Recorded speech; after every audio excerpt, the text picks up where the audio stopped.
Hey, what's going on? How are you doing? This is your boy Willem Alexander Coleman coming to you one more time with another Matters weekly show.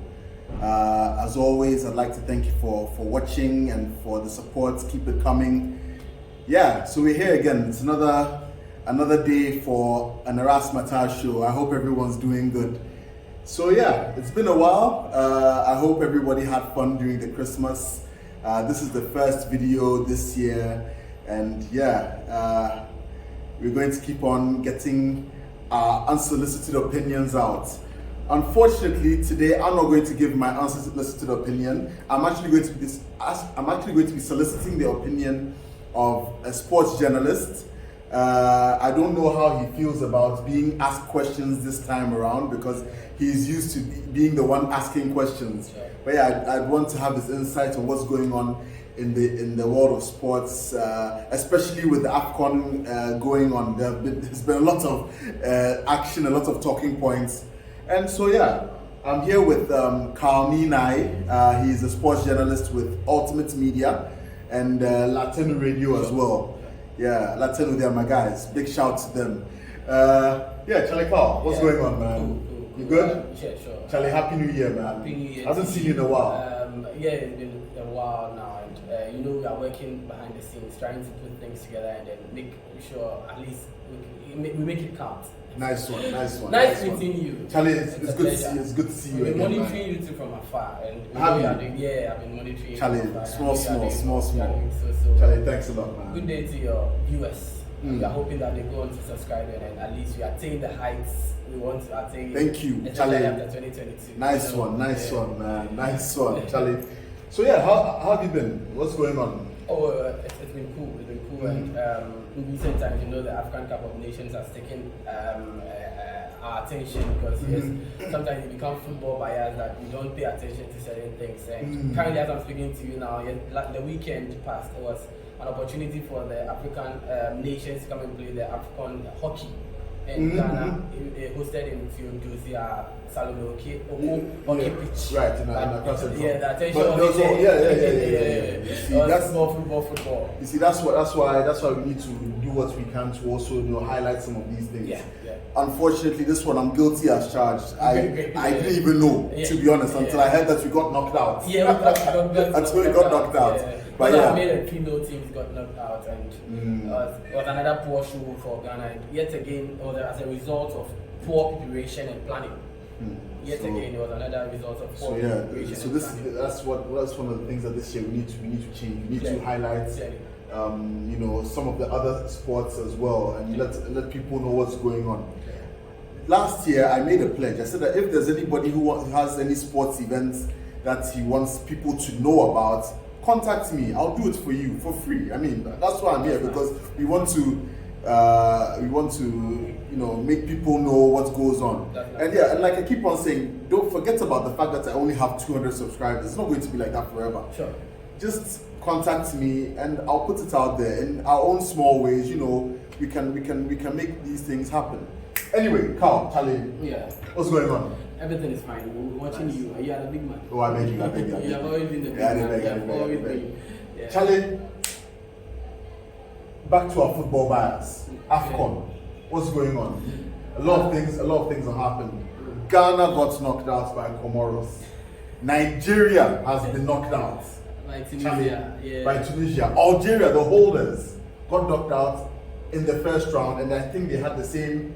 They had the same record as us, but I think they scored more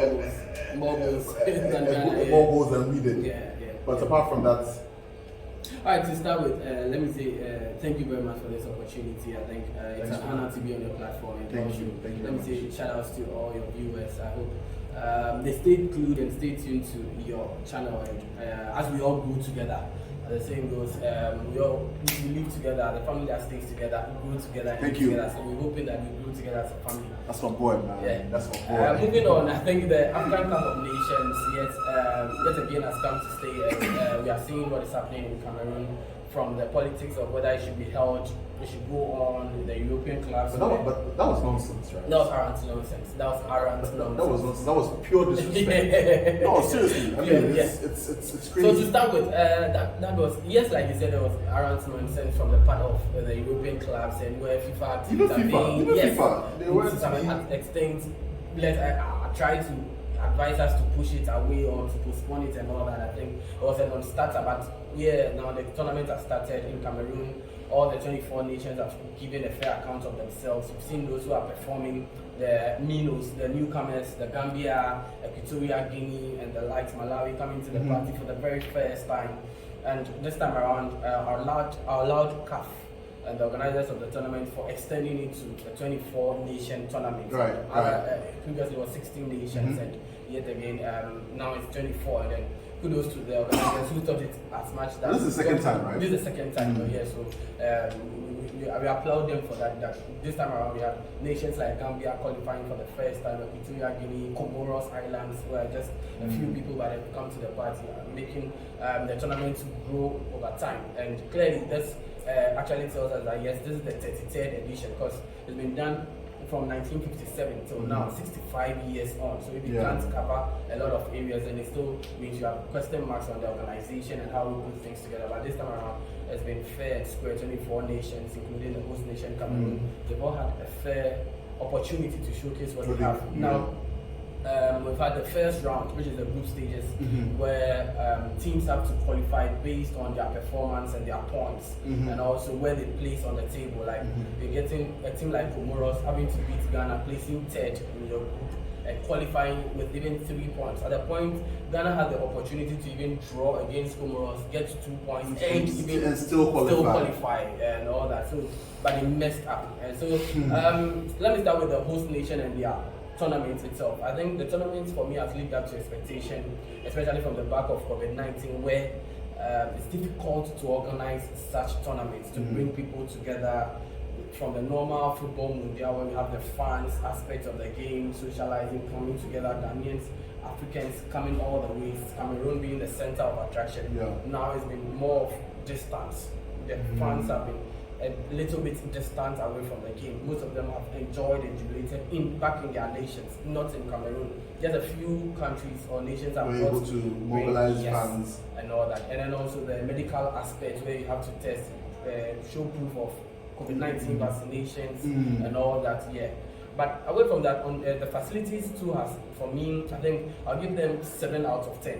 7 because Cameroon has tried to put things together. I think they've done quite well. But with the turf, the green turf, that is the pitches itself, has not lived up to expectation. There's been minor injuries and some worries. The Ivorian goalkeeper. But I think it also has to do with the fact that 2 games on the same pitch at the same time. Like right after the other. I think that's what I'm saying. It's a lot of pressure. 7 over 10, because yes, they've done well putting those structures together, but as to the organization and the structure of the tournament, where people have to play, then in about 1 or 2 hours another team will play on the same field and all that. Yes, it brings a lot of pressure onto the pitch, and that's why we are recording those injuries.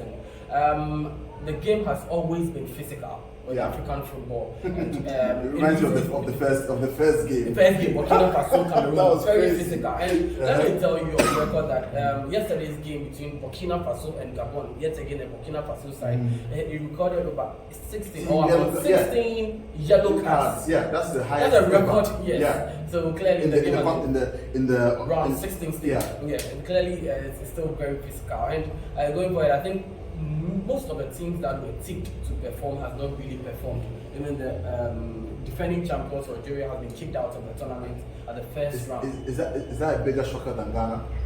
Oh, for me, yes, Algeria is a bigger shocker. For me, from where I am sitting, because for me, I didn't really place my bet on Ghana. Looking at the organization, the materials, we have the squad in depth, the head coach, the technical. For me, Ghana is another subject to be discussing. But for me, Algeria is a shocker, because they were coming in as a defending champions. They had to do away with Hakim Ziyech and a number of star-studded players in their squad to come with the likes of Riyad Mahrez and all that. And yes, and they came to the party. They performed, coming from the back of playing friendly against Ghana. They won by 3-0. Yeah. Ghana was, yes, a powerhouse in African football, but yeah, they had their story. So no, that's a no. But so it's not anymore, not now. Yeah, for some time now. So Algeria being kicked out, some surprises, some good football. One from the Nigerian team who have been kicked out of the tournament, even from a side like Tunisia who didn't perform in the first round of the tournament. So there's been shock at the game.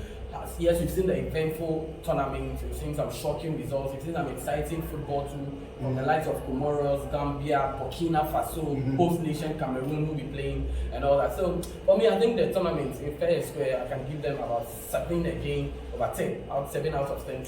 For the quality. Yeah, for the quality we've seen. Really? Not in terms of play, transitional football, the normal game you want to see, the fine football. No, the African football is not that fine already. But from where the teams have showed up, the Minos, those who have come to the tournament, you and all that, the exiting of the giants, the so-called giants, Ghana, Algeria, it makes the competition very keen and tough. You know you are not coming to play. But next year, there's another AFCON that you have to prepare again to come. Yeah, if you really want to make statement for yourself. And seeing Nigeria, who has been tipped as one of the best teams in the tournament, they got 9 points out of the 9 points for them. Speaking of that, I personally have never really been a fan of teams doing too well too early, because I think they peak too early.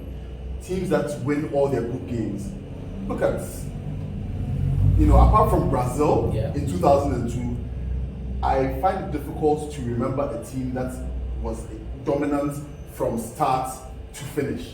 There should be some blips here and there. I don't know, maybe, but I agree with you. And it all points down to the fact that you have to plan. Once there's a draw for a major tournament, a tournament that is short-lived, like you have to play 6 matches, you are in the finals. You have to plan because you know clearly your 3 games in the tournament, which is the group stage. So you plan on how to go about it, how to execute it one after the other. When you get to the knockout phases, you know there's no chance because the only thing you have to do is to survive, to win. And that is it. So you plan even before you start the tournament. Right. So everything has to play with the planning. You For example, do your permutations and see who to expect at each stage. Exactly. That is what Germany did in 2014. They managed a draw against Ghana Black Stars. Because at the point they knew, even with the German machine with full attack, camp gun blazing, they can't win against the Black Stars. They knew. At a point in time, they knew that the Black Stars were going to upset them in the group. So they had to manage and come back for a draw. And that is why we got a 2-2 draw, even against the Germans, who went all the way to win the finals. We saw again in our group, Italy went all the way to win the finals in 2006. They had to plan. So there's always a plan. We saw Spain not playing all the fine football in the beginning of the 2010 World Cup, but had to find a way into the finals and eventually won. So I agree with you with teams starting from a slow note, grinding and climbing into the tournament and then finally executing, because you play over time and then you get acquainted to it. But over here we don't plan. As in Ghana, I'm speaking by and large, you don't plan. We all know, yes, we are playing Morocco, Gabon, and Comoros, but we don't know. Actually, we don't even ascertain the one we can draw, the one we can manage to get a draw, the one we know we can go for 3 points and win convincingly. That is why we saw Comoros defeat as a shocker. Because we knew Comoros were the Minos in the group. But they were big boys. Yes. So if we were able they ended up whipping us. So clearly, we didn't plan. And that is what Tunisia did. They were able to get their results in the group, qualify, play against Nigeria, who had considered 1 goal in the group stage. They won all their 3 games, even against Egypt, a powerhouse of African football. And then they got them 1 goal, which now Nigeria has been kicked out of the tournament. You have seen Cameroon, they played their first 2 games, all out. Then they got 6 points. The 3rd game, they managed to get a draw, 7 points, qualify, and play Comoros. Because this is a tournament where you are going, you can even forecast your opponent, depending on where you are, your position on the table, and then your likely opponent you'll be meeting when you are 1st, 2nd, or 3rd on the group table, and then those you can meet. Like if Ghana had qualified from the group stage with the 3rd, placing 3rd in the group, they are likely to face Cameroon. Is it clear Ghana can beat Cameroon in this particular tournament? It's a big no. So you have to plan, and it all boils down to that is where the technical team comes to play.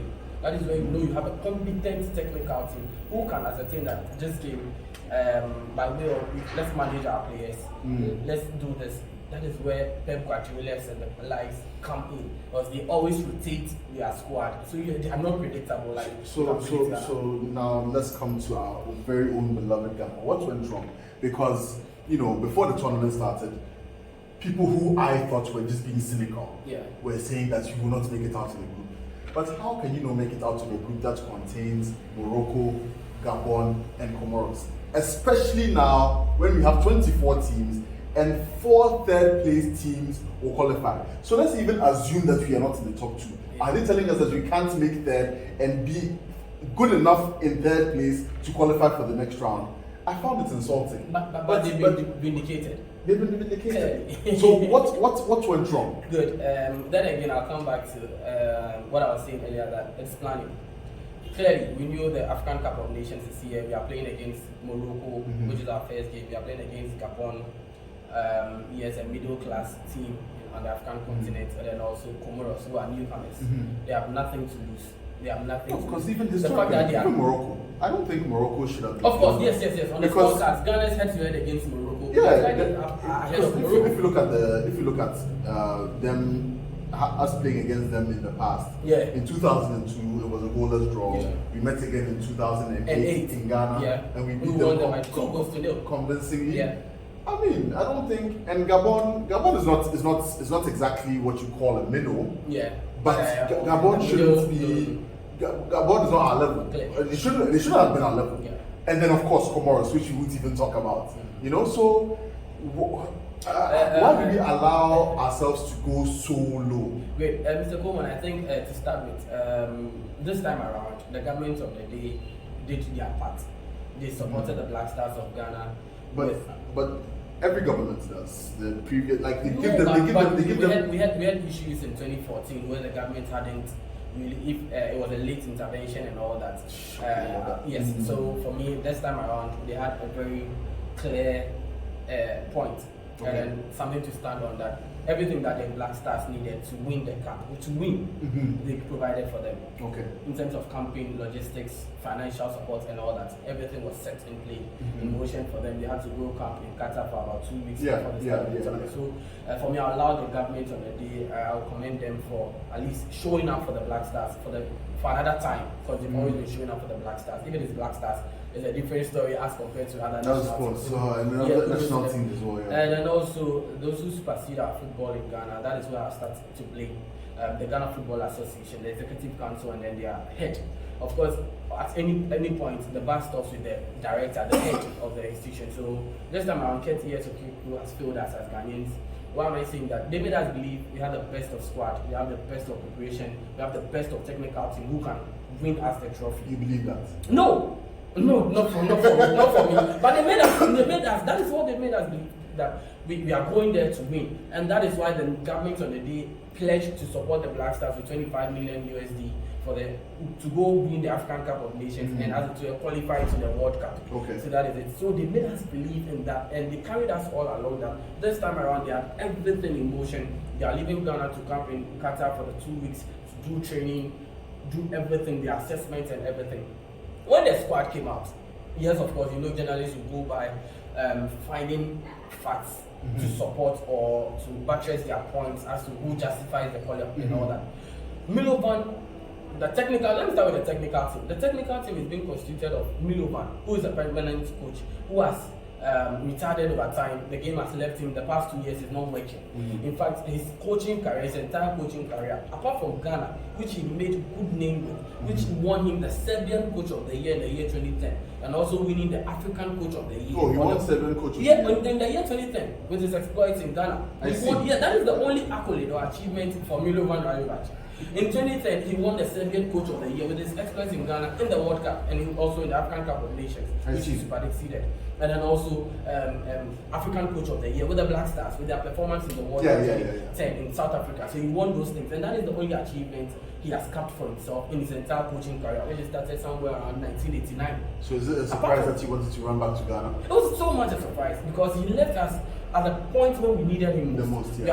performed in the World Cup, he was even demanding, we were ready to give him, and then this time he says no, he left us to Qatar, and then he was sacked. He went to Algeria, he was sacked even after 2 games. He went to, I think, Thailand, and other teams, he was eventually sacked.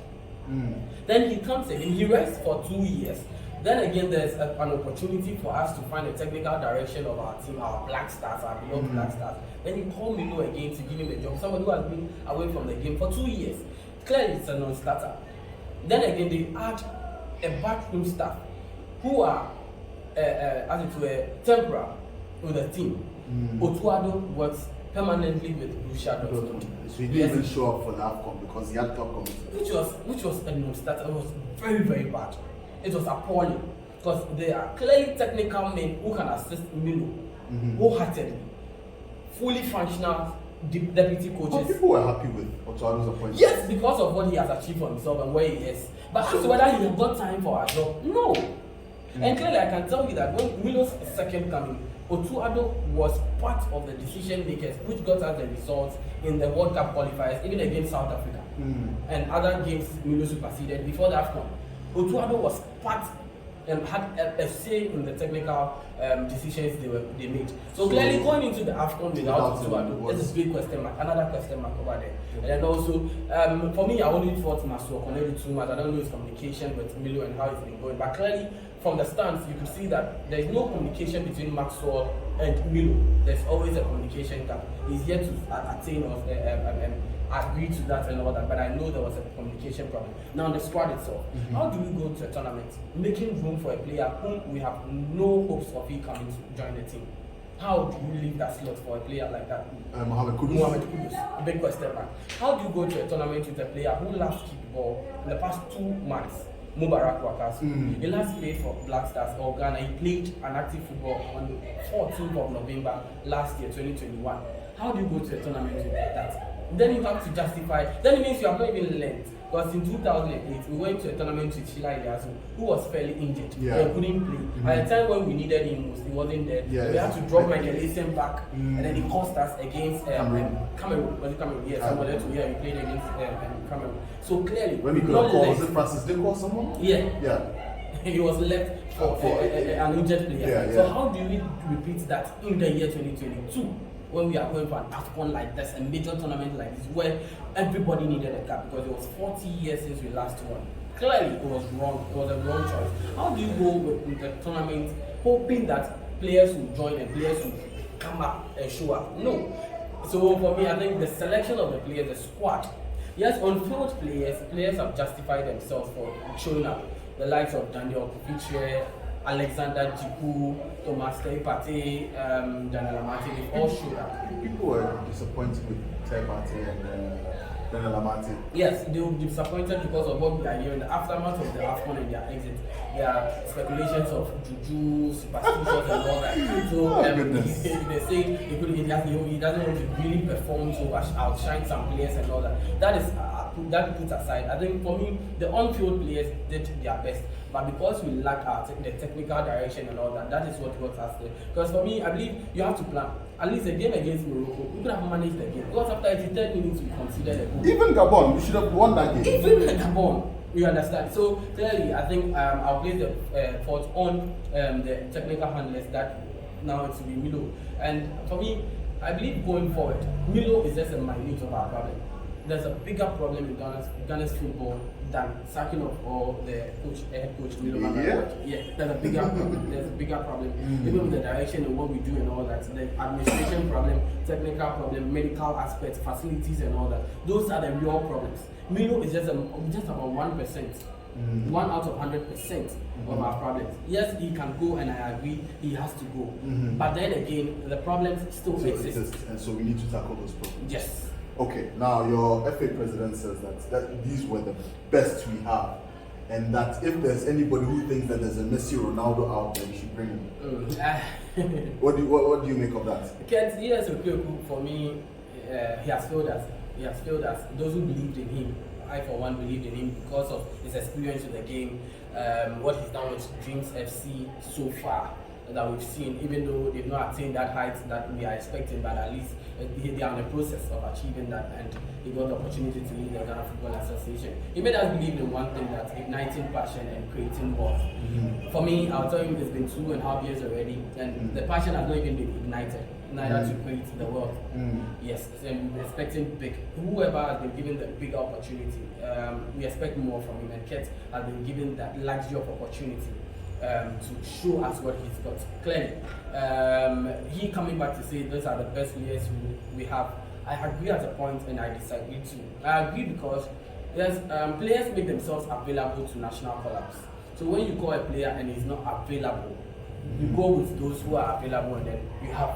So clearly, at the point, these are the like what happened in 2010. Clear, yeah, like what happened in 2010. So at the point, these were the available players, and we should understand that as a nation, our football is declining. At the point, we were climbing and we were on the ascendancy where our players from 2006 World Cup got fair markets, good markets. They were moving to the Sunderlands, they were moving to Chelsea, AC Milan, Inter Milan. At the point, you had players who were playing in the French League One, Rennes, and all that, Olympique Marseille and all that.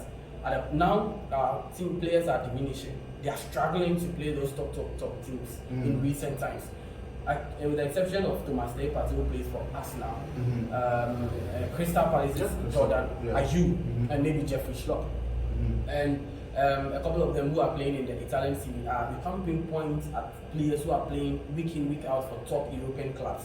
Yes, you have the Kamaldeen Sulemana playing for Stade Rennais in France, but you can't compare Rennais to Olympique Marseille, even in France. You can't compare Stade Rennais to even Paris Saint-Germain because they are inconsistent and all that. So there are question marks as to what our players are doing. So but this is the top league, and he plays quite well. Week in, week out. Yeah. So so clearly we don't have a pool of players who are playing top flight and week in, week out, consistent for their teams. So that is why I would agree to him at the point. But in another breath, I think there's an opportunity, or you have to create an opportunity for fair grounds. You have to get fair grounds for player selection. I can pinpoint about 5 players who have been left out, who are playing regularly for their class. Jeffrey Schlupp is one. He's been performing for Crystal Palace. He's been even getting the goals for Crystal Palace than Jordan Ayew was got. There's one player who plays for Shenzhen FC in China, Frank Achiamo. He's actually the captain of the side. He plays week in, week out. He's been consistent for club. We've had the likes of Majid Ashiremu. Yes, Anderlecht. He's been playing week in, week out in the Belgium league. They played, I think, in the UEFA Champions League a couple of weeks ago and all that. They've been performing. So we have Alfred Duncan. He's been playing Fiorentina. They've got Emmanuel GC. He's a Ghanaian. He's a captain for Spezia. And a host of other players. I believe with proper planning and preparation, we can get them to play for the Black Stars. But because of, yet again, another problem in our national team, the so-called, I don't know what brought the management committee syndrome. I don't know where it comes from. But if there's a proper management committee, which is constituted of people, capable people, who can, as it were, get players to play for us and die for the nation, I think those players are not far from playing for the Black Stars. The likes of Mohamed Salisu could be playing regularly for the Black Stars. But then again, the big question of whether when they come, the treatments, whether we give them a fair assessment and all that. Yes, with the fans, all they expect is a win. So if you don't win and things don't go well, yes, will come at you. But the players should know that yes, if things don't go well, the fans will come at you. But they're being emotional sports. Exactly. But they're being professional as they are, they can also, as it will help themselves and all that. But why are these players not coming to the national team? At the point, I hear Kudus was ready to play. But because of those superstitious beliefs and how things are not managed well in the Black Stars camp, that is why he exempted himself from the national team in the shambolic performance of the Black Stars in the AFCON 2021. So for me, I think it's a system failure on the part of the nation. We pride ourselves as a football nation, but how well have we developed or guided the development of our stars or our players? Thank you very much, because I was going to ask you about. So it leaves the question for the transition. How well do we transit from one stage at one point to the other? Good. So that brings me into my last question for today. Transition. Yeah. When these guys are moved on, do we have good enough quality to take over from these guys? Grassroots. How's our grassroots football like?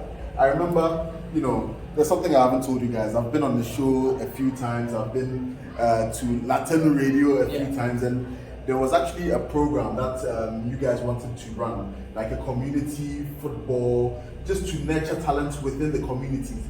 Don't you think that this is something that we should take more seriously? And what came out of that? Like, then again, Mr. Bo, I think we've not been fair to ourselves as people, as football players and all, as sportsmen in the country, because the time when we were parading ourselves as the best, we had a very good coach system running. Players would play from one club, move to the next town, go and play, and in a day, a player can play like 5 matches.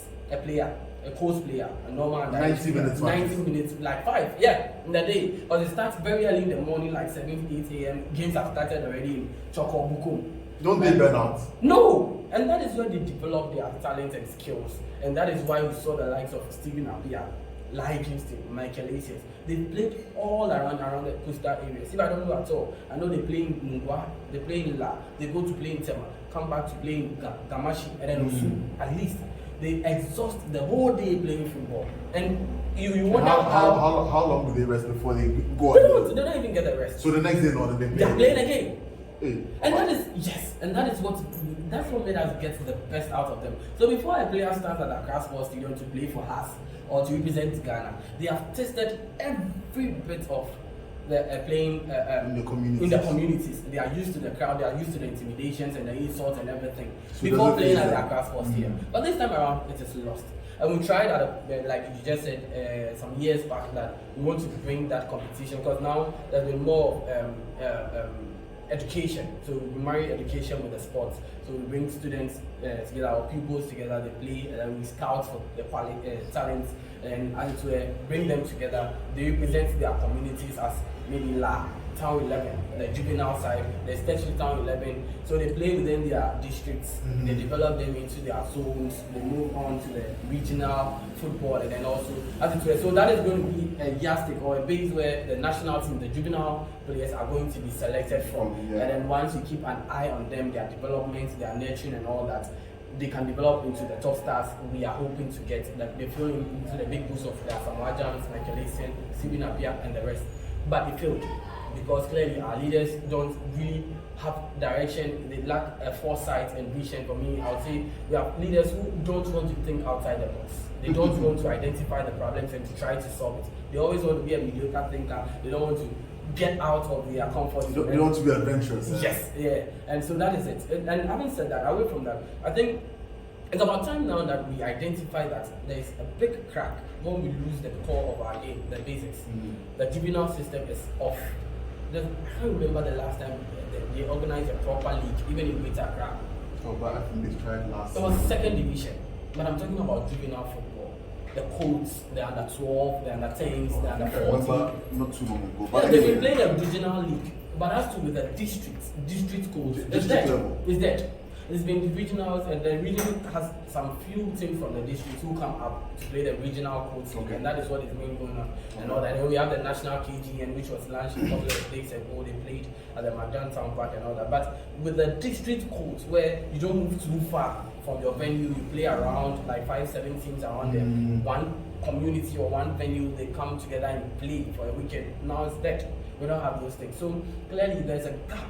Is that something that we can take up, like individuals, like myself and you? I believe we can take people up. Who think. I believe we can take up, and we have to take up, because we can take it up from there. Because now the schools, now even our school system, that's a problem.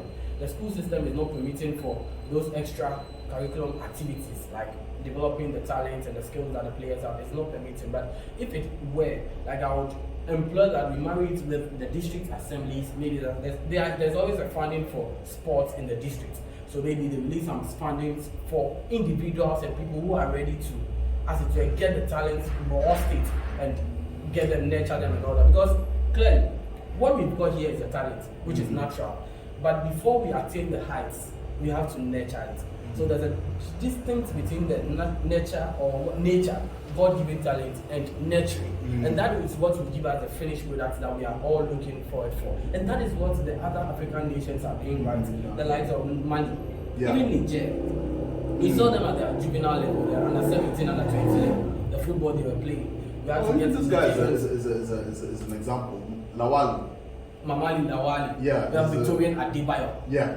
Who played for Legon Cities and Interlights in the Ghana Premier League and his exploits. You saw what he was doing. We have a lot of them, especially in the francophone countries. Senegal are doing great with their. Yes, they have accepted the academy system and they are doing it very, very well. But over here, we are priding ourselves on having academics. But I can tell you one or two academics who are running the proper academy system in Ghana.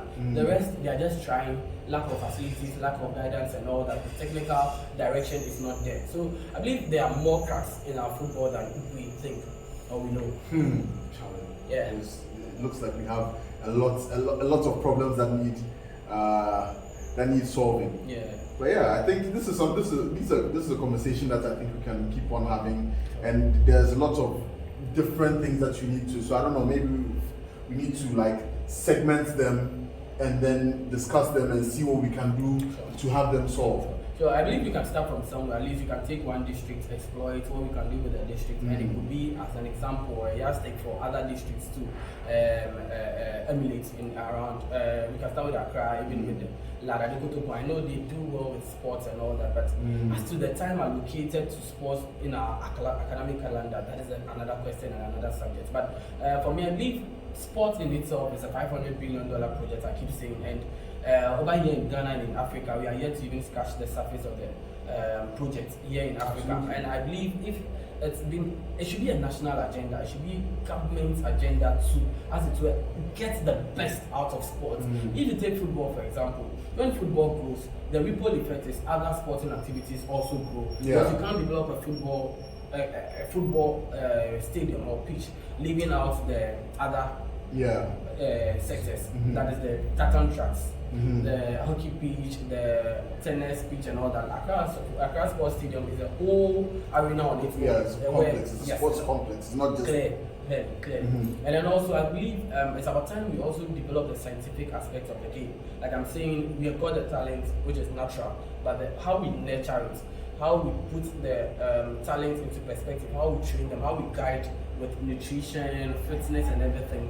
I believe we can get the best out of it. Because yes, we are having academies in the nation and they produce players, they sell or market elsewhere. But how well do they stay? How have they fared in the last 10 years? We've had the likes of Jordan Opoku graduating from the academies, a lot of players, Gideon Waja, Majid Ashimeru graduating from the academies, Yao Yeboas and the rest. They went all the way to Manchester City. But how well have they survived? That is another question for us. So I believe initial hype. Yes. So I believe it's about time we all identify those cracks in our football, and that again goes to the Ghana Football Association president, the football Ketia Sukweku. Like I'm saying, he has failed us as a nation, and I don't think he has given himself an opportunity to even run for the next term of administrating football in the country. Yes, because you think it's that bad? It's that bad. The only thing for me, I think he has done well with is to bring a little sport on women's football. Okay.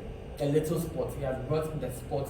We've seen women's football, and that has paid off with the performance of Azakia's ladies winning on the Ghanaian domestic league, going to West Africa, winning and going all the way to the final in Africa. Yes, that is a big sport from shine.